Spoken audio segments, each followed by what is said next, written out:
গাজা উপত্যকায় আবারও এক চাঞ্চল্যকর ঘটনার জন্ম দিয়েছে দখলদার ইসরায়েলি সেনারা।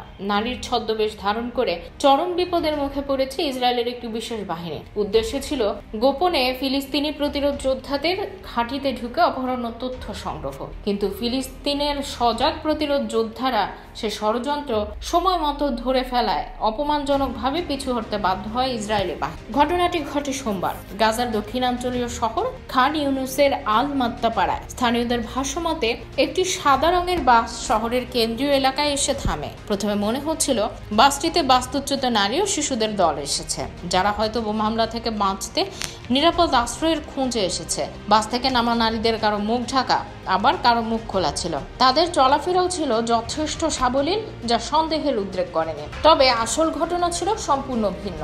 বাস থেকে নামা সেই নারীরা আসলে ছিল ইসরায়েলি সেনাবাহিনীর গোপন অপারেশন ইউনিটের সদস্য, যারা ছদ্মবেশে সারাহান পরিবারের একটি বাড়িতে প্রবেশ করে। পরিকল্পনা ছিল ওই বাড়ির বাসিন্দাদের মধ্যে থেকে কেউ একজনকে অপহরণ করে নিয়ে যাওয়া এবং তার কাছ থেকে গুরুত্বপূর্ণ তথ্য আদায়, বিশেষ করে ইসরায়েলের হাতে থাকা বন্দীদের মুক্তির বিষয়ে তথ্য জানার জন্য এই অভিযান। কিন্তু বাড়িতে প্রবেশের কিছুক্ষণ পরেই তাদের গতিবিধি সন্দেহজনক মনে হয় এলাকাবাসীর কাছে। খুব দ্রুতই খবর পৌঁছে যায় স্থানীয় প্রতিরোধ সংগঠন নাসির সালাউদ্দিন ব্রিগেডের কাছে। সশস্ত্র প্রতিরোধ যোদ্ধারা বাড়িটি ঘিরে ফেলেন। শুরু হয় তীব্র গোলাগুলি। মাত্র 20 মিনিটের মধ্যে পুরো এলাকা রণক্ষেত্রে পরিণত হয়। পরিস্থিতি নিয়ন্ত্রণের বাইরে চলে গেলে ইসরায়েলি সেনাবাহিনী দ্রুত বিমান হামলা শুরু করে এই এলাকায়। প্রতিরোধ যোদ্ধাদের তীব্র জবাবের মুখে সেনারা নিজেদের অস্ত্র, গ্রেনেড, ছদ্মবেশী নারীদের পোশাক, এমনকি লাগেজ ফেলে পালিয়ে যেতে বাধ্য হয়।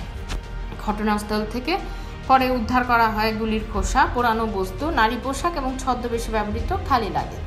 ইসরায়েলি সংবাদ মাধ্যম টাইমস অফ ইসরায়েল নিশ্চিত করেছে যে অভিযানের মূল উদ্দেশ্য ছিল সারাহান পরিবারের একজন সদস্যকে অপহরণ করা। অপারেশনের মাধ্যমে গোপন তথ্য হাতিয়ে নেওয়ার চেষ্টাই ছিল এর অন্তর্ভুক্ত। তবে অভিযানে অংশ নেওয়া সেনাদের বেশ কয়েকজন গুলিবিদ্ধ এবং অন্তত একজন নিহত হওয়ার কথা রয়েছে বলে সংবাদ মাধ্যমটি ইঙ্গিত দিয়েছে।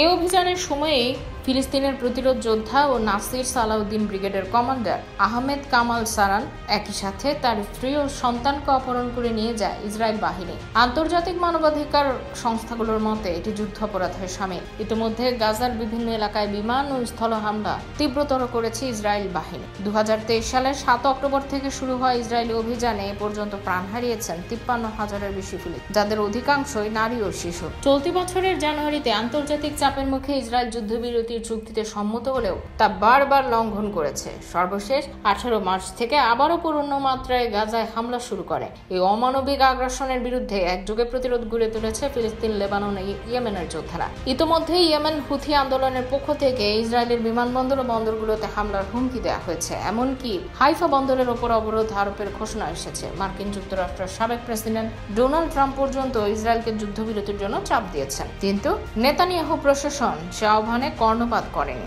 আন্তর্জাতিক মহল যখন যুদ্ধবিরতির জন্য আহ্বান জানাচ্ছে, তখন ইসরায়েলি বাহিনীর এই ধরনের গোপন ও ভ্রান্ত অপারেশন প্রমাণ করে তারা যুদ্ধক্ষেত্রে পরাজয়ের আশঙ্কায় এখন ছলচাতুরির আশ্রয় নিচ্ছে। নারীর পোশাক পরে, বোরকা পরে মিথ্যা পরিচয় ফিলিস্তিনিদের ঘরে প্রবেশ করে যারা অভিযান চালায়, তাদের মানবতা ও নৈতিকতা নিয়ে প্রশ্ন তোলা এখন সময়ের দাবি। এই ঘটনা প্রমাণ করে গাজার মাটি এখনো ফিলিস্তিনিদের হাতে সজাগ এবং সাহসী প্রহরায় রক্ষা পাচ্ছে। প্রতিরোধের এই আগুন ইসরায়েলের সামরিক কৌশলকে বারবার ব্যর্থ করে। এই যুদ্ধ শুধু অস্ত্রের নয়, বিবেক ও অধিকার রক্ষারও।